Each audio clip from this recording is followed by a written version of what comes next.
Becoming a funded trader usually takes months. Let's face it, most traders, they never make it. In the last 12 months alone, I've allocated millions in funding and I've made multiple six figures in prop firm payouts. And last week, I managed to allocate $500,000 in just 2 hours. I'm going to show you step by step how I secured more Apex funding in 2025. But it wasn't because of a crazy lucky trade, it's because of one simple strategy that anyone can use. By the end of this video, you'll know exactly how to do the same thing, and I will be breaking down my exact simple strategy. If you really want to learn this, take this video seriously. Don't skip through, you might just miss something. Before we jump into the technicals, I want to give you some context here. Back in 2015, I was struggling just to break even as a trader. Fast forward to now, I'm managing multiple millions in prop firm capital. So if you're trying to shortcut the learning curve, funding firms are a game changer. When you trade your own capital,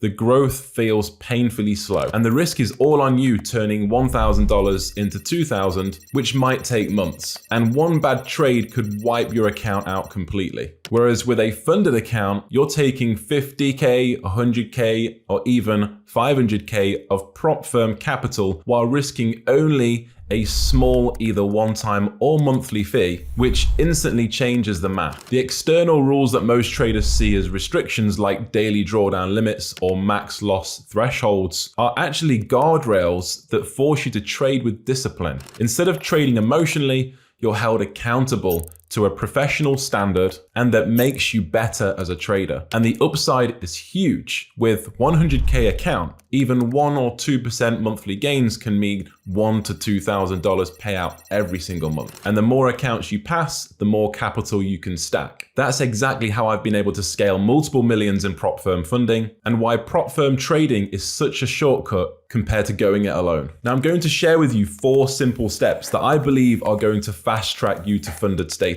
Step 1, I'll be covering choosing the right prop firm. Step 2 is picking the right account size and account type for you. Step 3 is my risk plan: lot size, contract size, stop loss, percentage per trade. And step 4 is the exact technical strategy that I've used to pass multiple millions in funding in the last 12 months alone. Step 1 is choosing the right prop firm. There are so many options available. Also depends on where you are in the world and which country, because CFDs aren't available to those in the US, whereas here in the UK and other countries, you have more wide variety. There are pros and cons to each. Your CFD, typical like your classic FTMO, are over 2 phase. Typically challenge or phase 1 is a 10% upside with a maximum of 5% drawdown. And then a phase 2 is a 5% upside profit target with, again, max 5% drawdown.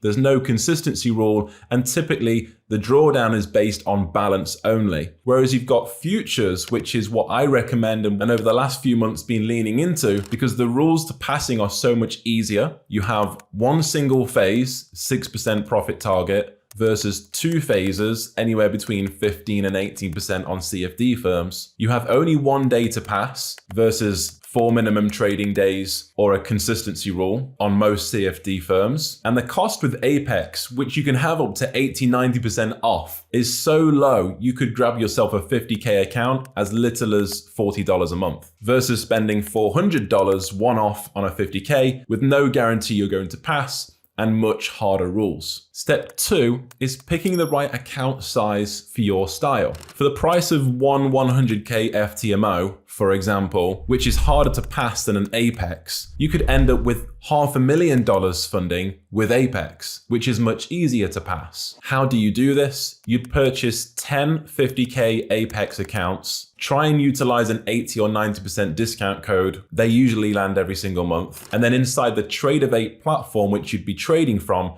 you can group them together and trade multiple accounts by executing just on the one. With Tradelocker, you can also link it up with TradingView if you really wish, but just note you can only manage executions on one account through TradingView. The main difference in the rules to be aware of with trading Apex futures compared to your major CFD firms is around the drawdown.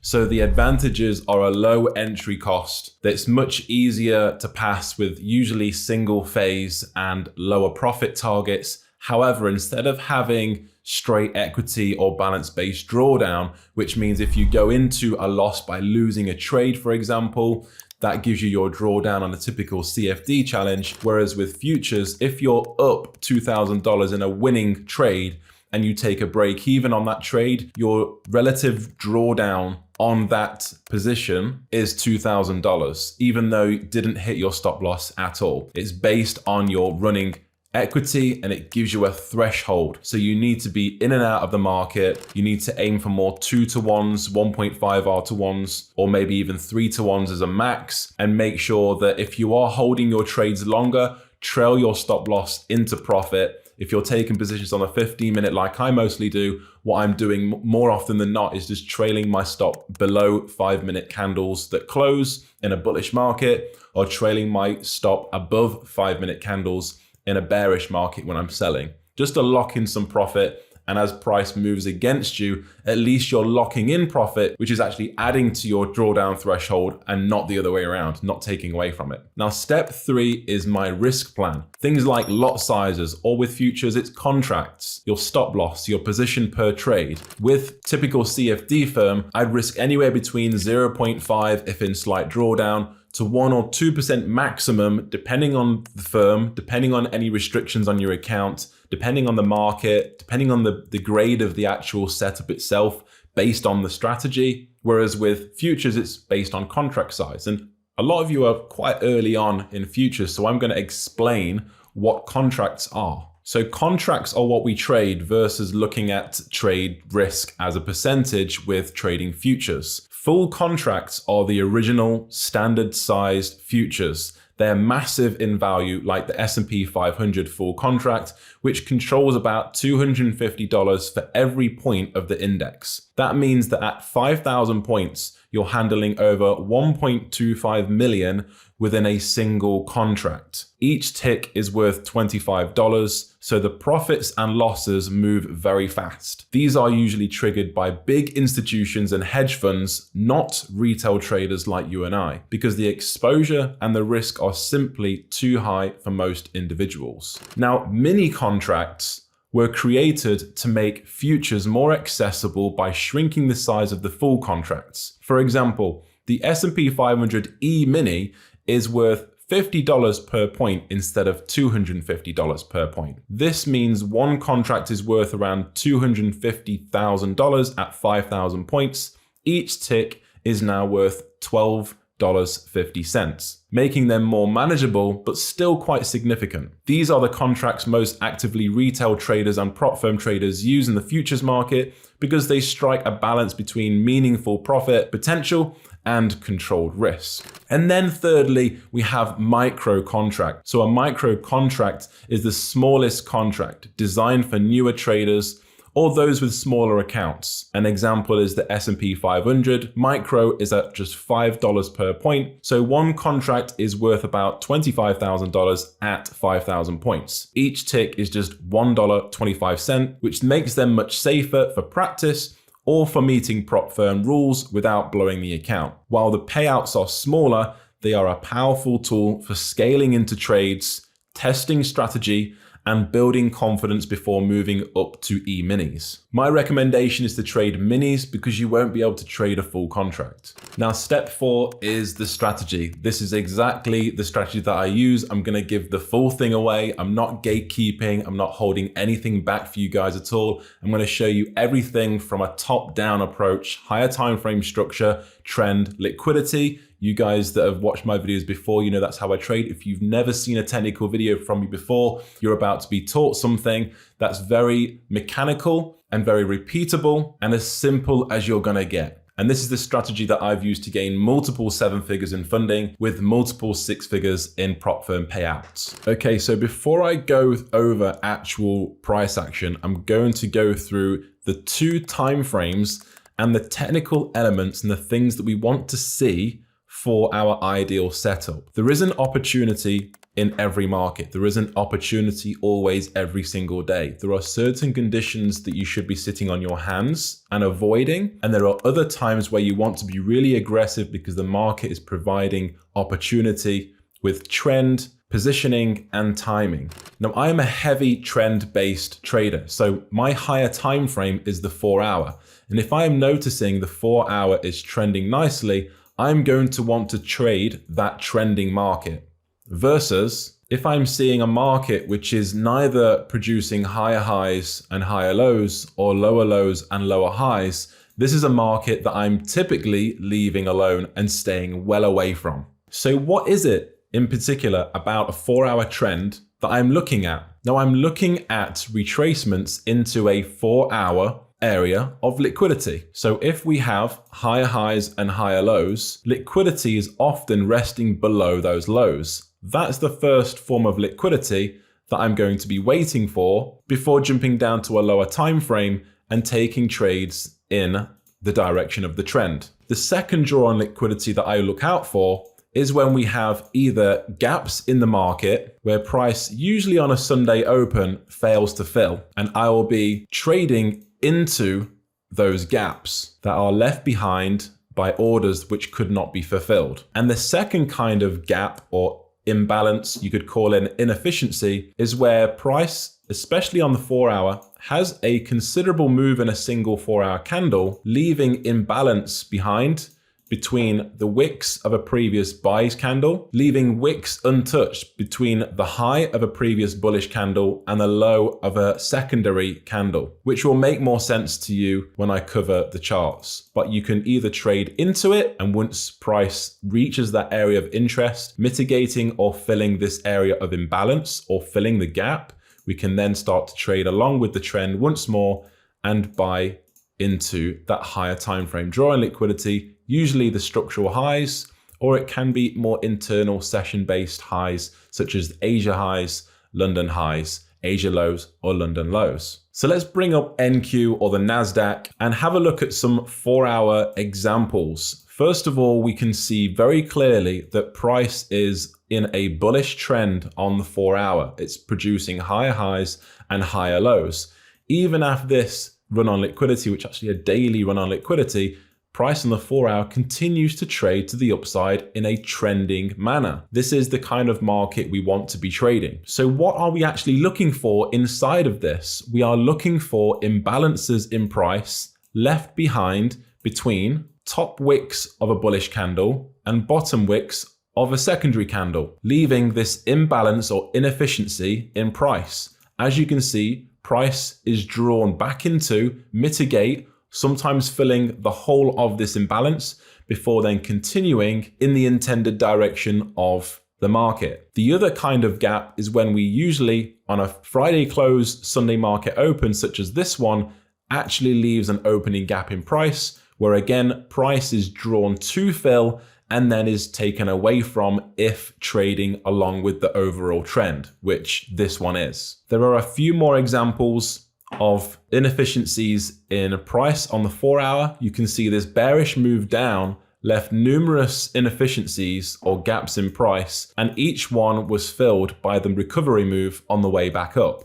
The recovery move itself also left imbalances and inefficiencies in price, and every move again was either filled or mitigated during that trending market. And I'm going to be covering a number of these examples on how to trade into these gaps and then trading away from those gaps. Now remember, the second draw on liquidity on a 4 hour, especially in a trending market, are the highs and lows. So if we're in a bullish market, liquidity is resting below each and every low. We won't know for sure which low price is going to come back to.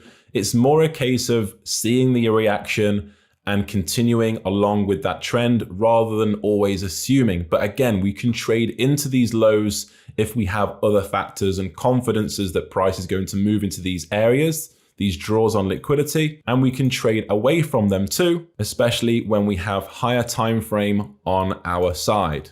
So now we have multiple draws on liquidity on the 4 hour. There's too many for me to cover in one video, but I do upload videos every single week. So if you're worried that I'm cherry picking, tune in every single week. And by the time you've watched 10 videos, you'll have seen almost every move that I've taken in the last 3 to 6 months. So now we have our 4 hour, which is our higher time frame.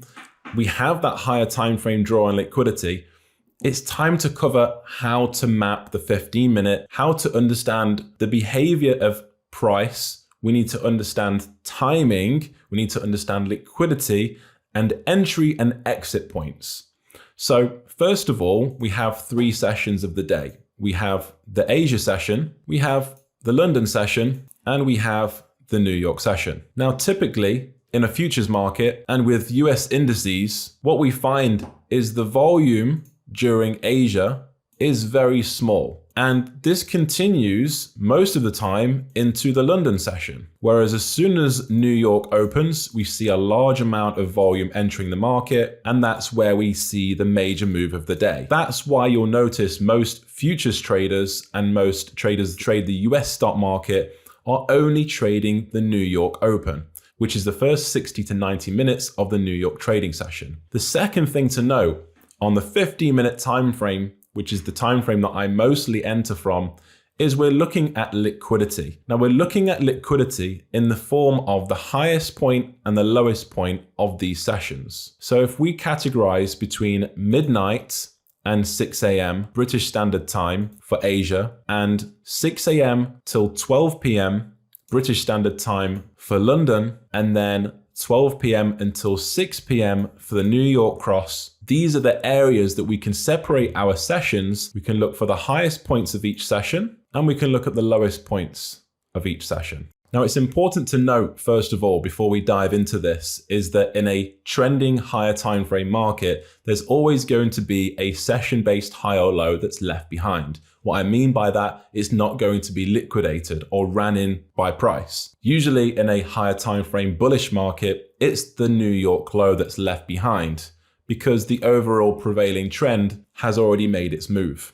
In a bearish market, it's typically the New York high that's left behind. The behavior of Asia session, we've already noted that it's very corrective because of the low volatility. There's very low trading volume in the US stock market during the Tokyo or Asia session. And usually London will do one of 2 things. It will either continue to consolidate, such as this drawing, and then New York will come and take liquidity of the opposing side to the higher time frame trend. So if we are in a bullish trend right now and the 4-hour is printing high highs and high lows, price will take sell side liquidity resting below London before continuing with the major move of New York to the upside. It's important for us to understand that there is a likeliness of not only the London lows to be liquidated by New York, but also the Asia lows also. And that really depends on market variables day to day. We must see things like an open book. One of the key variables to look out for is, has London swept Asia already or has it not? Because if London sweeps Asia lows, New York is less likely to take any more than London before continuing. And it would look something like this. But the key variables are, in a bullish market, the session-based highs are short-term targets and likely to be break of structure because price is going to continue to the upside.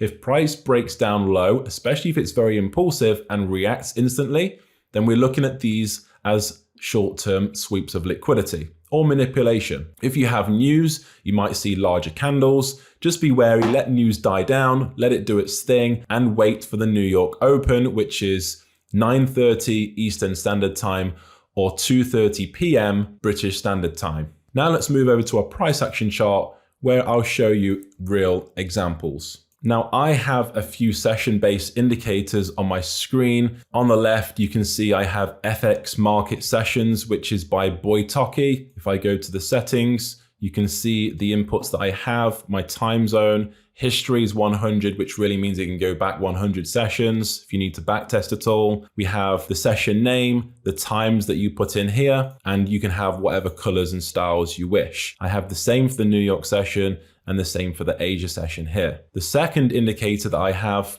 will only show on the current trading day, which is the separator between Asia and the London and New York crossover. We don't necessarily need that for this video. Now, if you remember, this gray box area was the price imbalance, inefficiency, or gap left behind by this 4-hour candle. Price is going to be drawn into this area before continuing with the overall higher time frame trend, which you'll remember is bullish. So we are either looking at sells into this area of imbalance, or reactions and buys away from it once it's been filled and mitigated on the 4-hour. We are also waiting for 15-minute session-based liquidity and timing before our entry model.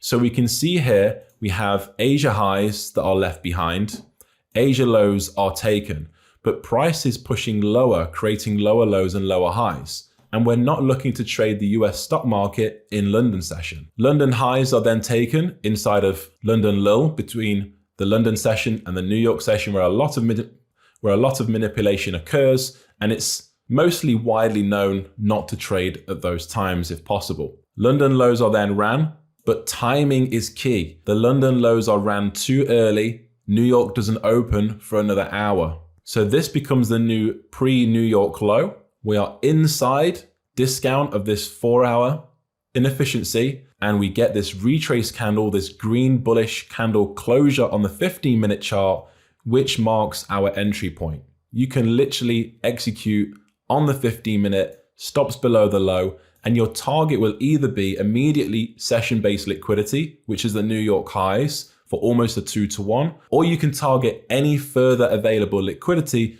such as the Asia highs, which also happen to be the 4-hour higher time frame structural highs for an extra 0.6%. The very next day, because you'll notice that price does break above the highs but fails to commit, price comes back and does an exact repeat of the earlier day. So we come right back into this inefficiency. There's no further 4-hour liquidity to be taken.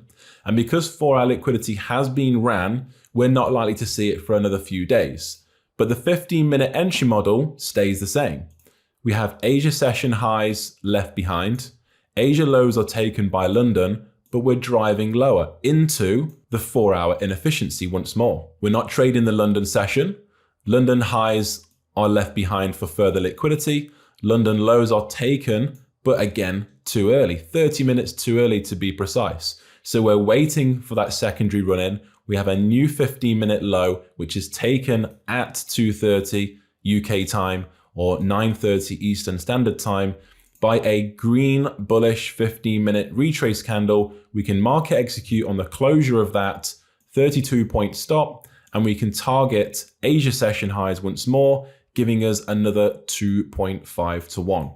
So we're pretty much 4 or 5% up, nearly passing a Apex futures funding challenge with a 6% profit target. And really not much drawdown at all. This first position may have dropped down by about $800 before reversing. Didn't take you out for break even if you'd move your stops to entry point.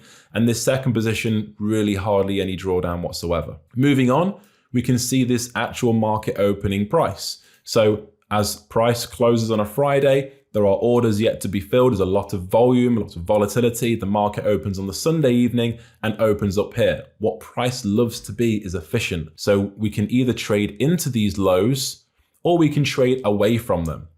One thing to note here is the behavior of price. Once it breaks out of Asia, it instantly comes right back into the range. So we know that we're not continuing from here, giving us good indication that price is going to drive into this opening gap.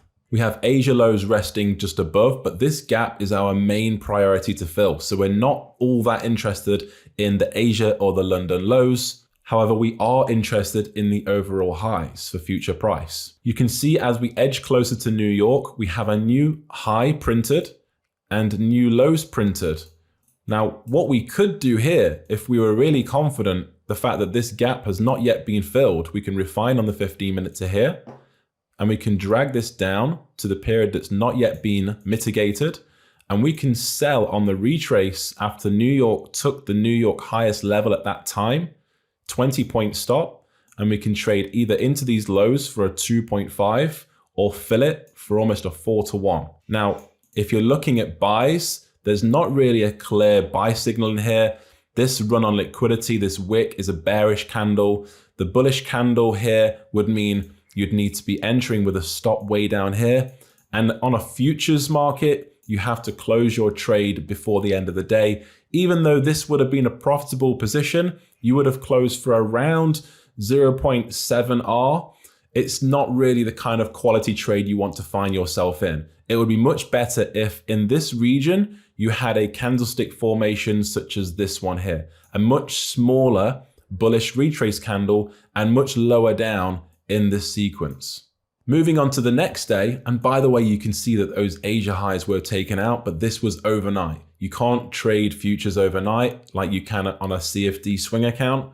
So it's more of a day trade in and out. Like I said at the start of the video, you want to be targeting more 1.5, 1 to 2, 1 to 3 is probably a max 1 to 4. Now, what we have here in the form of this low, which I'll just mark up here, is a 4-hour structural low. So we have a higher high, another higher high, which makes this a higher low on the 4-hour time frame. So we don't have a gap or an imbalance in this area, but we have a low, which is a draw on liquidity. So if we are really that confident that price is going to drive lower and we have timing on our side, we can trade into it, which is why this next entry model is a sell in a bullish market.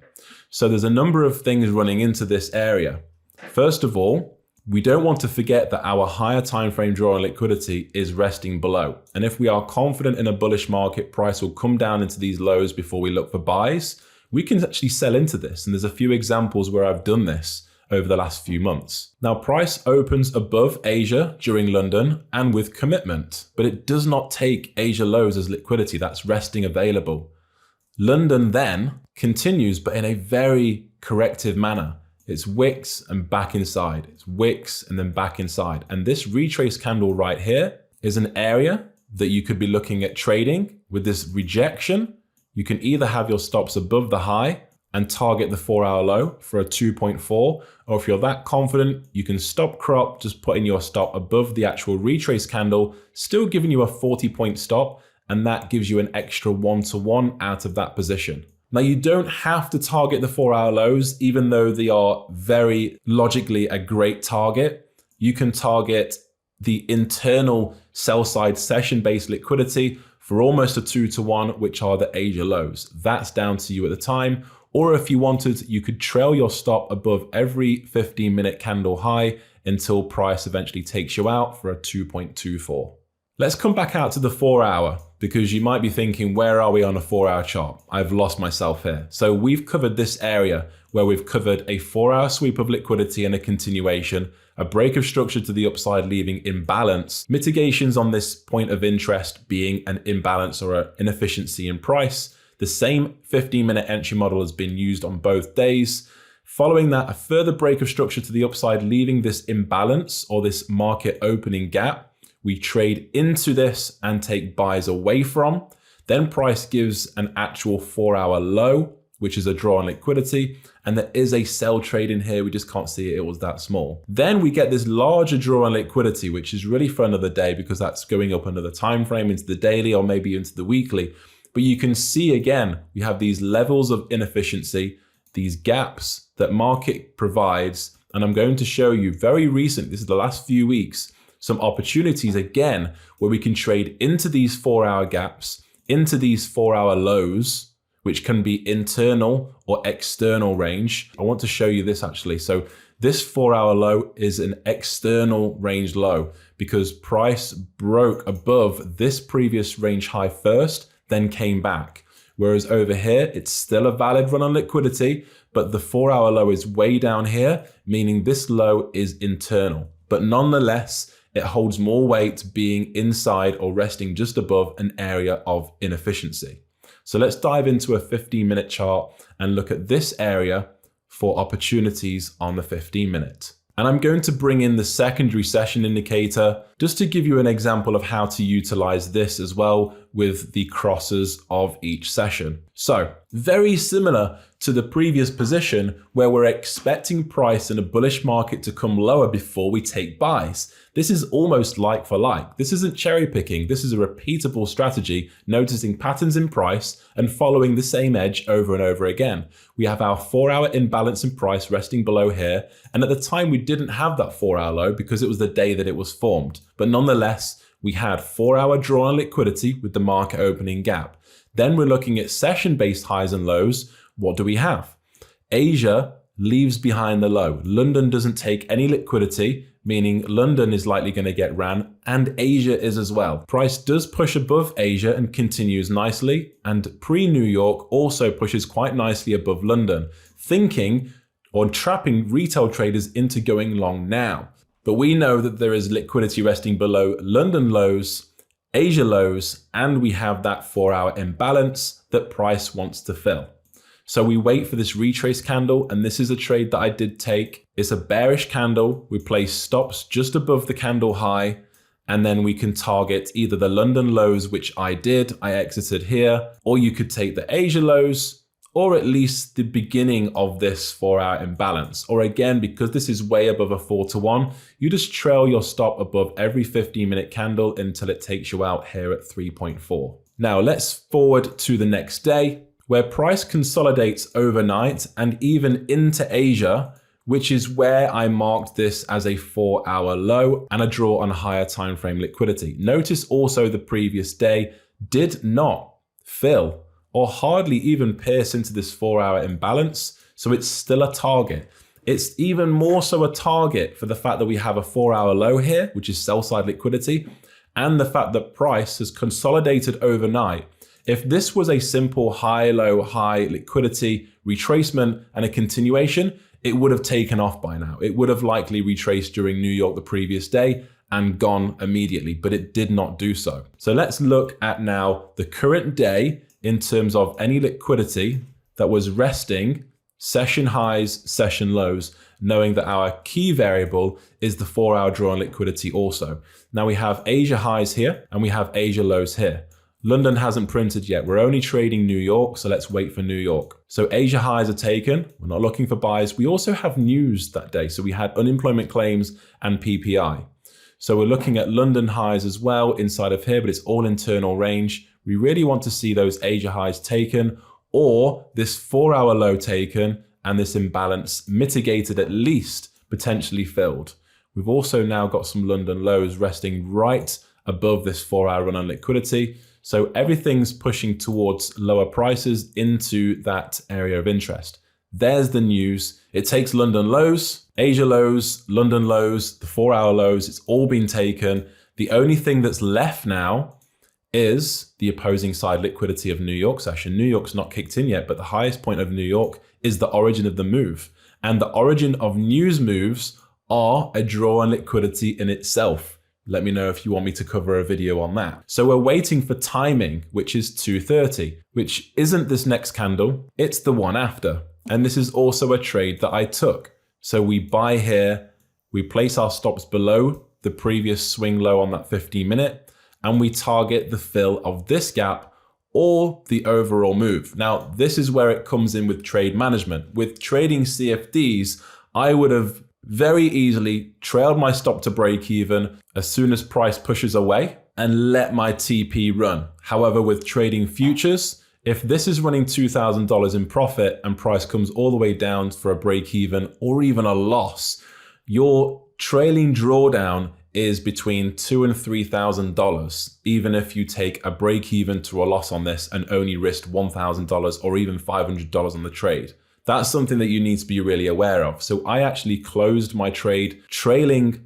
below the 5-minute lows here, and then got in again on a 1-minute time frame, which I'm not going to show on this video. I wanted to keep this really super simple, but it does go and take the New York highs anyway. I was just managing my risk accordingly and getting involved again. I was already in by now, which took those New York highs soon after. And there was actually a sell soon after price took the Asia highs, where price then pushed lower. Okay, so to summarize everything we've ran through together today, we have step 1, which is ultimately choosing the right firm for you to go through the CFD firm route or start trading futures, and which futures firm I recommend. Step 2 is picking the right account type and size for you and your style, and how to scale your capital from a smaller amount over time into a larger amount, which leads into step 3, which is which risk plan to adopt, how many contracts, what kind of contract size to trade, what kind of position size to trade. And then step 4, of course, we went over the entire technical strategy,